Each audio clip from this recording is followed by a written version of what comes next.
pengemudi. Assalamualaikum warahmatullahi wabarakatuh. Kami dari kelompok D4 ingin mempresentasikan hasil kerja kami guna menyelesaikan tugas mata kuliah elemen struktur baja atau ESB.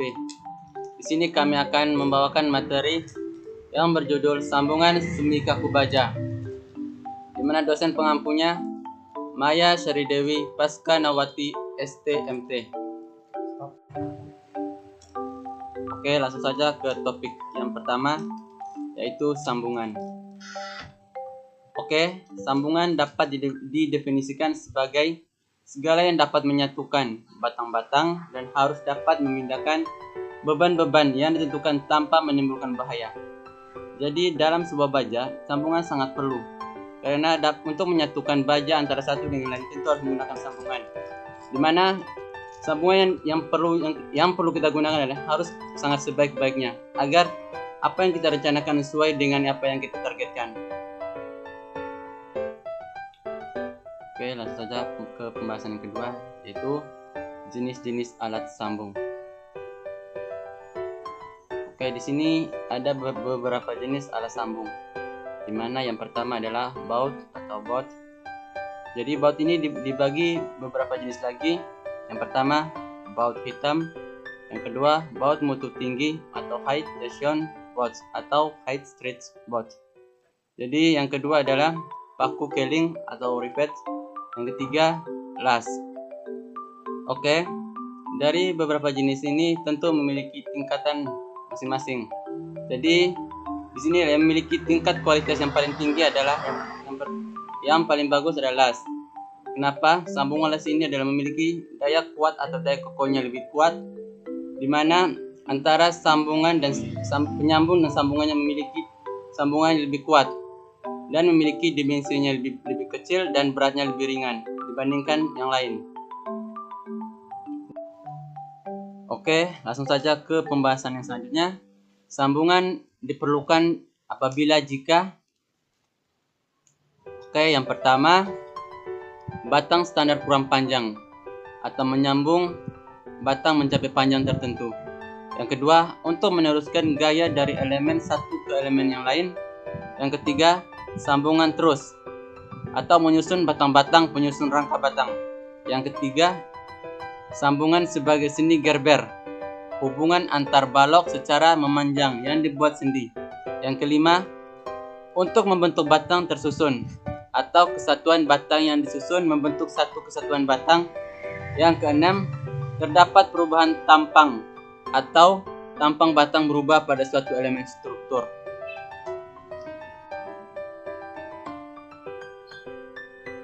Oke,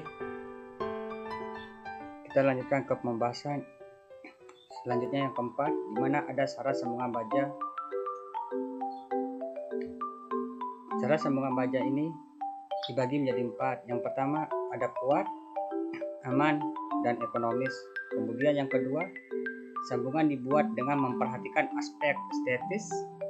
Yang ketiga, mudah dilaksanakan baik saat fabrikasi maupun pelaksanaan di lapangan. Kemudian yang terakhir, pada satu titik sambungan tidak menggunakan alat sambung yang berbeda-beda. Maksudnya di sini misalkan kita menggunakan alat sambung las, di mana alat sambung las itu tidak boleh dicampurkan dengan paku keling ataupun baut. Cukup menggunakan alat sambungan las saja. Oke, kita lanjutkan ke topik kelima, di mana topik kelima ini pembahasan tentang tipe kegagalan sambungan. Yang pertama ada kegagalan geser baut patah. Kemudian yang kedua, kegagalan geser pelat letak pada pelat muka atau pit antara dua lubang baut. Kemudian yang ketiga, kegagalan tumpu baut, hancurnya permukaan selimut baut yang menumpu pada pelat. Kemudian keempat, kegagalan tumpu pelat, hancurnya bidang penumpu pada pelat. Kemudian yang kelima, kegagalan tarik baut patah akibat gaya tarik. Kemudian yang keenam, kegagalan lentur baut mengalami lenturan yang berlebihan atau bengkok. Kemudian yang terakhir yang ketujuh, Kegagalan tarik pelat. Pelat mengalami retak pada lubang baut. Di topik selanjutnya di sini terdapat klasifikasi sambungan. Nah, berdasarkan kemampuan batang-batang sambungan untuk berotasi. Nah, di sini sambungan ini terbagi menjadi 3 jenis sambungan. Ada sambungan kaku, sambungan semi kaku, dan sambungan sederhana. Selanjutnya, nah jadi berhubung di sini kami mendapat pembahasan mengenai sambungan semi kaku. Apa sih sambungan semi kaku ini? Nah, sambungan semi kaku adalah sambungan yang memiliki kekakuan yang cukup mempertahankan sudut-sudut yang disambung, namun harus dianggap memiliki kapasitas yang cukup untuk memberikan kekangan yang dapat diukur terhadap perubahan sudut-sudut tersebut. Pada sambungan semi kaku, perhitungan kekakuan, penyebaran gaya, dan deformasinya harus menggunakan analisis mekanika yang hasilnya didukung oleh percobaan eksperimental.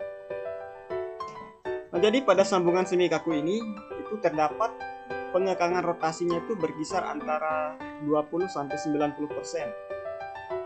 Nah, tetapi berhubung besarnya pengekangan tersebut, itu membuat sambungan semi kaku ini tuh jarang digunakan oleh masyarakat.